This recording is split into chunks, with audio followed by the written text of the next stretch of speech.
Welcome to this new episode, and today I am in the company of two lovely ladies, and this episode is going to be about DNA. So extremely interesting. So I have on Zoom, online from the United Kingdom, Vicky Godfrey. Hi Vicky, how are you?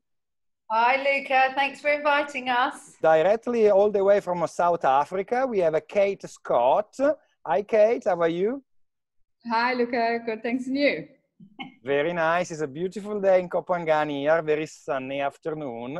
Vicky, we met when we were studying both at the CNM, which is the College of Naturopathic Medicine in London.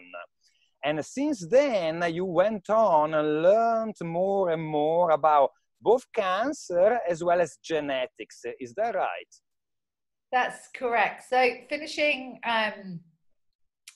studying, I then went on to do advanced cancer care with Alexandra Williams, which was really good. I did that more to protect my family because cancer is like 1 in 2 at the moment, and the stats are getting more and more for cancer. And then I got really into, because of genetics, this is where it all ties in. Cancer kind of covers a lot about detoxing the body, you know, cleaning the body, cleaning. And then through the DNA test, I've also got the GSTM1 gene, which is a liver deletion gene. And so because I've got that myself, I have to work harder to detox. So it made me very, very passionate between the cancer and the detox, really. So I love running detox programs as well. Kate, also Kate, you also studied at CNM, and then you did further studies in genetics in particular. Can you tell us a little bit more about your background? Sure. So the first time that I actually ever heard about the field of nutrigenomics was in our final year at CNM. And it's when I had my light bulb moment. I felt like that was something that I wanted to dig into. I really love the kind of the deep sciencey side, as Vicky will tell you. I'm kind of a science nerd. So I felt like, you know, looking at people's individuality on that genetic level and being able to give them the diet and lifestyle advice based around that is just something so unique and special and specialized that I decided to, once I graduated, devote all my time to researching that, understanding that area better. And the year after I graduated, I actually launched my first company, DNA testing company, and really just started digging into researching those genes, looking at how people's diet and lifestyle affects your DNA, how to support. So as Vicky was talking about, she said she's got the GSTM1 gene, which is a specific pathway in the liver that utilizes something called glutathione, an antioxidant, and helps people to detoxify. And about 50% of Caucasians have a complete deletion of that gene. So it's very common. I try to, when I go through results with clients, I try to say it's not as scary as it sounds, because your body will always try to help you. You know, your body's always backing you up. So there's lots of other pathways that will help to make up for that deletion. But still, that makes it an area to focus on if people know that they have that kind of deletion. So it's interesting. It's just interesting to be able to look at people as unique individuals, which they are, not just from a genetic perspective, but also, you know, from a biochemistry perspective, and also in their habits and diets and environments and just everything. You know, it's looking at that in a really holistic way, and it's so exciting. So you ladies are the co-founders of DNA Pal, which is an app that helps people understanding their DNA tests and also plan accordingly when it comes to nutrition, right? You know, the concept of having a unique diet which matches your unique physical characteristics is quite an ancient concept, because I studied Ayurvedic medicine, and of course in Ayurvedic medicine you have the dosha system that indeed characterizes people according to different genetic traits, right? If you look at Chinese medicine as well, you also have a very similar concept. So there is quite a bit of a tradition of identifying people with different characteristics and matching different lifestyles and nutrition and you know, sort of methodologies to rebalance that you know, it's been there for a very long time. Also, another sort of methodology that I always enjoyed is the metabolic typing, where you look at different types of metabolism, you know, like fast oxidizing, slow oxidizing, and mixed oxidizing. And depending on your type of metabolism, you can have more macronutrients, so more protein, or less carbs, or vice versa, right? The good thing is now science indeed is catching up very fast, and possibly one of the most exciting areas of research is related to the DNA. So I want to ask you, Kate, can you tell us a little bit more about, you know, sort of the science and sort of the rationale behind the DNA PAL? Yeah, sure. And as you're saying, that's kind of the exciting part of bringing the DNA reporting into more of a digital space, as we're trying to do with DNA PAL in the form of an app, is great because we can layer, and I'll get onto the science, but we can basically layer people's individual genetics, so, you know, the kind of the hardwired code, with the personal characteristics, so things that are happening right now in somebody's life. So we have a questionnaire where we ask people things like how they're sleeping, their stress levels, you know, the amount of exercise they're doing every day, how much caffeine or alcohol they're taking in, and that kind of thing, because all of that affects both people's health, but also the way that the DNA is both impacted and can impact the individual. So bringing it into a more digital space like this allows us to add that extra layer where we have an algorithm that now looks at the raw DNA data. It marries in the additional answers to the questions that we gather from the users to output the most highly individualized advice possible based on our training, you know, based on our nutrition training. So all of the kind of advice and information that we give in the app is focused around nutrition, obviously, because, you know, that's where our training lies. I like to describe the genetic code. So that is literally housed in almost every single cell of the body within the nucleus on 23 pairs of chromosomes. And if you lay it all out, it just looks like a repetitive code. I mean, that's all it is. So when we're looking at people's code, we're just looking at series of 4 specific letters. And then those are combined within something called codons to tell the body to produce specific proteins or enzymes. So what I like to say is it's kind of like your personal recipe book. Okay, so the DNA code is like the recipe book that makes you. And every single gene is like a specific ingredient. So the gene basically dictates how much, you know, how much or little of every ingredient you need in order to make something happen. And that can be something more fixed, like eye color, but it can be also something that fluctuates, like specific neurotransmitters or hormones. So that's kind of the raw DNA, and that for me doesn't change. So your DNA code is kind of the hard-coded blueprint. Then on top of that, you have something called epigenetics, which is pretty much how the genes behave. So you can say that you have this recipe book that tells you what ingredients, you know, each gene is saying, okay, now we need a little bit more of this and a little bit less of that. What happens with epigenetics is every single thing that happens to you during the day, and everything you eat and take in, every thought, every emotion, absolutely everything that becomes your gene's environment dictates how those genes then go on to behave. So as you can imagine, if you're in a very stressed state and you're not sleeping well and you're having loads of negative thoughts and because you're not sleeping, you're waking up feeling really tired. So you drink a load of coffee and you're eating a lot of sugary foods because you feel like you need that energy to try and keep you awake. You're not creating a really happy environment for those genes to behave in. So that's where things can start to go a little bit wrong.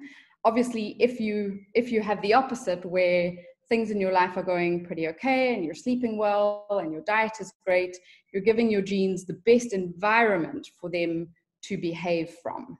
Yeah, and I think there's another good analogy that we use sometimes to try and help clarify and all the stuff that Kate, is your body is almost a loaded gun, and it's the environment that will pull that trigger.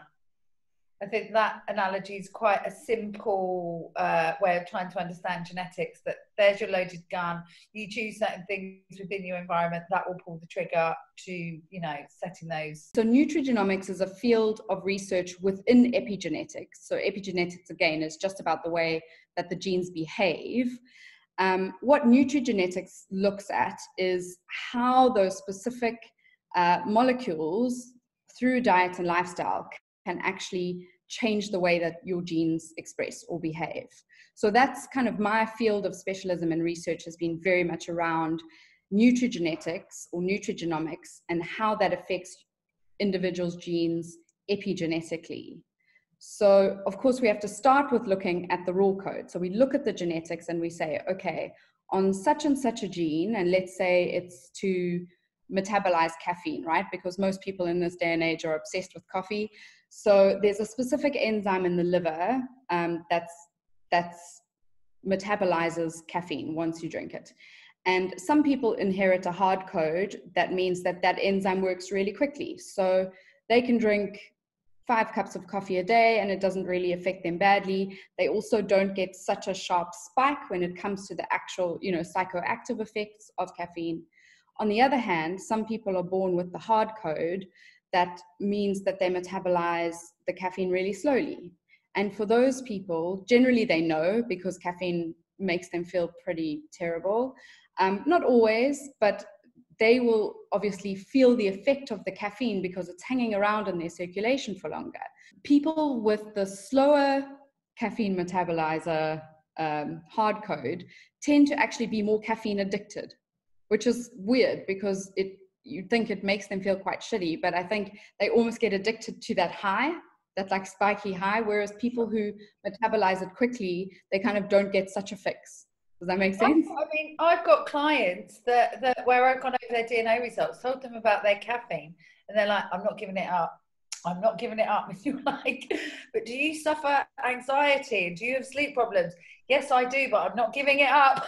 Just like, Sure. And I think that plays into other pathways, you know, that starts to then play into dopamine pathways and things like that. But it's interesting, you know, looking at it, as I say, we look at it holistically, and it's obviously, we look at the hard code impact based on what it's doing in the body biochemically. You know, we look at the pathways that the genes are acting in, and that's how we know what might be affected, what nutrients might be needed, because a lot of enzymatic reactions need extra cofactors as well. So there are a lot of things that come into play when looking at the effect of a specific gene and how it might impact people. But because this field has been around now for probably a good 10 years, when I first started in about 2015, there wasn't a load of research that was specifically focused towards nutrigenomics. There was quite a lot out there that was specifically genetics focused.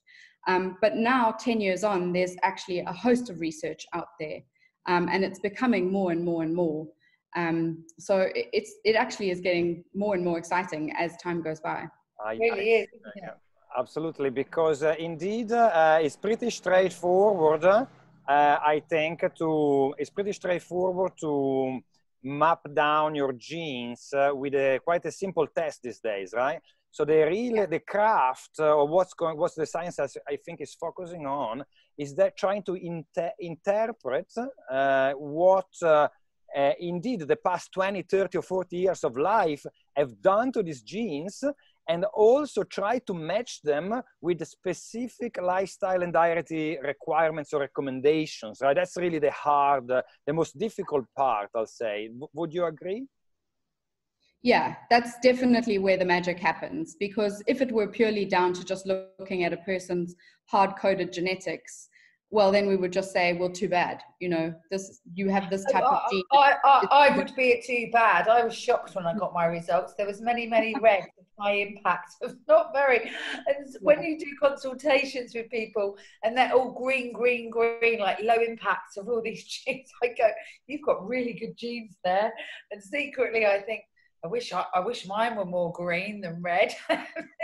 But again, you know, it boils down to their lifestyle as well, because they might be born with all of these green, low impact genes, but if they're doing bad things, and sometimes it's not even things that people realize are bad, but if they're doing things that, you know, that don't promote helpful genetic expression for their genes. So just going back to the app, so you have your genetics mapped down, and that's one input. Then you have a second input, which is a questionnaire that your client fills in to try to also give the app information about how they feel, their current lifestyle, their symptoms or challenges, ailments, etc.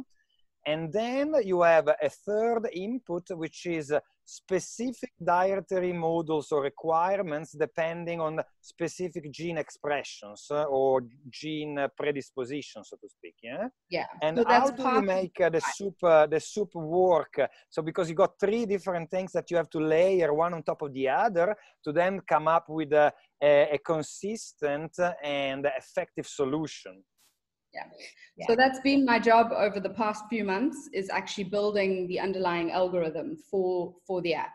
So taking into account the specific kind of gene output, so the hard code gene output, taking into account all of the diet and lifestyle factors that a user might, that first of all, what we want to collect from the user. So we had to look in the context of the genes that we report on, what kind of things can impact this positively and negatively. And so that's what we want to capture from the users. So we'll ask them things like alcohol intake, weight, age, the type of diet that they follow, the stress levels, how they sleep, all of those kind of things that I mentioned earlier. And looking at those two things together, because depending on what they're doing, it can either compound the risk of the certain DNA, or it can mitigate the risk. So we take that into account when weighting the type of advice that we're ultimately going to output. And then it comes out with the eventual set of advice for that individual user.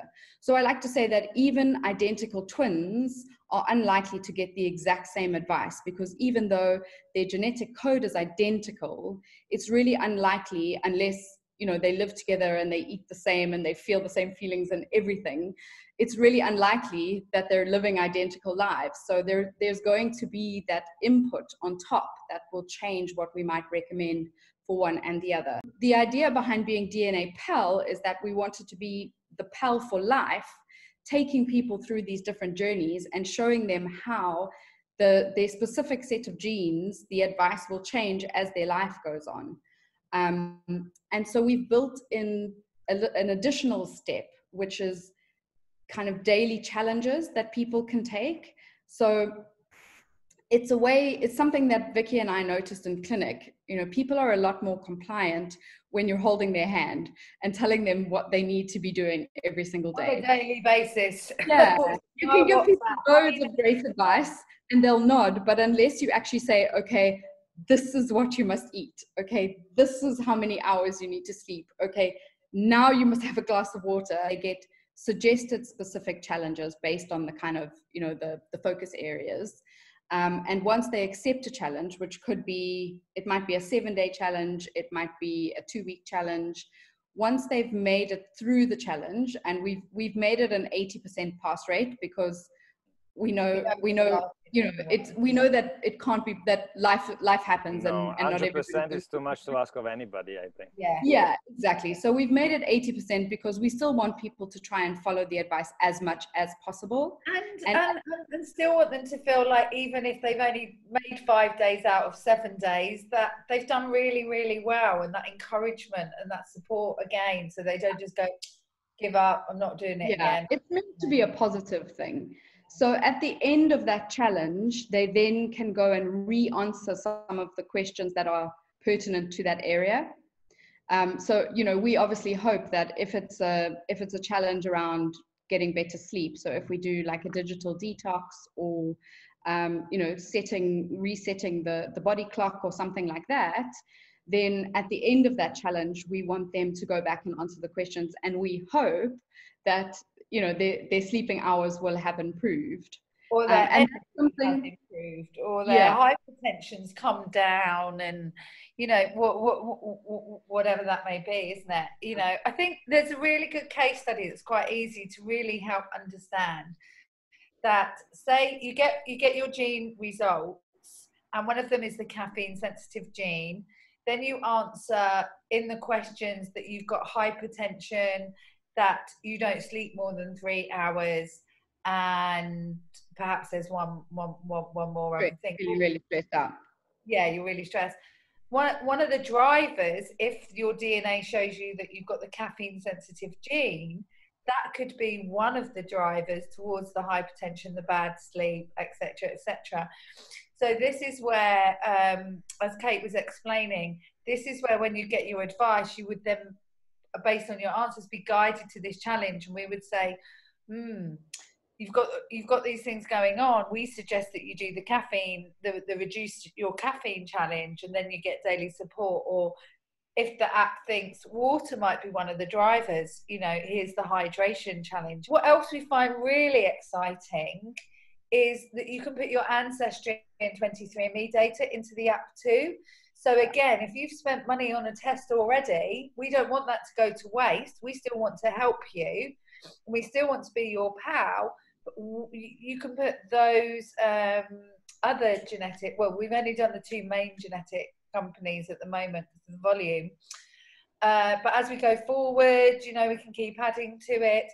But that's wonderful. All those ancestry people that know that they're half Ethiopian, 1% English and 10% Irish, or whatever it is, you know, can now actually reuse those results and get some health advice too. Not all the genes match. There'll be some gaps, but, you know, it's still, you're getting double usage now from your results. Yeah. And we think that's quite valuable to people. Yeah, sure. It's such an exciting sort of a field of study, isn't it? So we expect more and more research to come out, and more understanding around it. And yeah, I like also the idea of the app, because my approach when it comes to nutritional advice, I always try to inspire people to take on a food culture, or develop a food culture, and to make their eating and the way they source food as part of a healthy lifestyle, which is long-term and is also enjoyable. So I'm trying to move them away, you know, in a way from like counting calories and following strict programs, to learning about food, learning about nutrition, and incorporating this element as a lifestyle. But then there are different phases, right? So sometimes people just need to be reminded that they have to drink more water. And, you know, that's particularly at the beginning, when you're trying to make the shift from a lifestyle which is taxing for the body, which is, you know, where the nutrition is not in place at all, to a better quality of living. You need, you know, baby steps sometimes. So you need to be reminded, you need all the motivation and all the structure that we can put you in order to achieve that, right? So the app certainly can help with this step particularly. And then when people learn more about themselves and learn more about food and nutrition, they start enjoying the whole food versus the junk and the pre-made, etc. Then it becomes kind of a hobby, and it becomes part of their lifestyle, and then it's easier, right? So excited to get it out there. As a concept, Vicky and I have been talking about it and working on it for a good few years now, at least three years now. Really? So, It was 2016 when I called Kate, and then, you know, there was a couple of years of part-time where we'd only put a couple of hours a week into the project, and then for the last 2 years we've been pretty much full-time. So Kate and Vicky, thank you very much. No, thank you. Luca. Thank you for inviting us. It's been really enjoyable. Thank you. Namaste. Bye bye.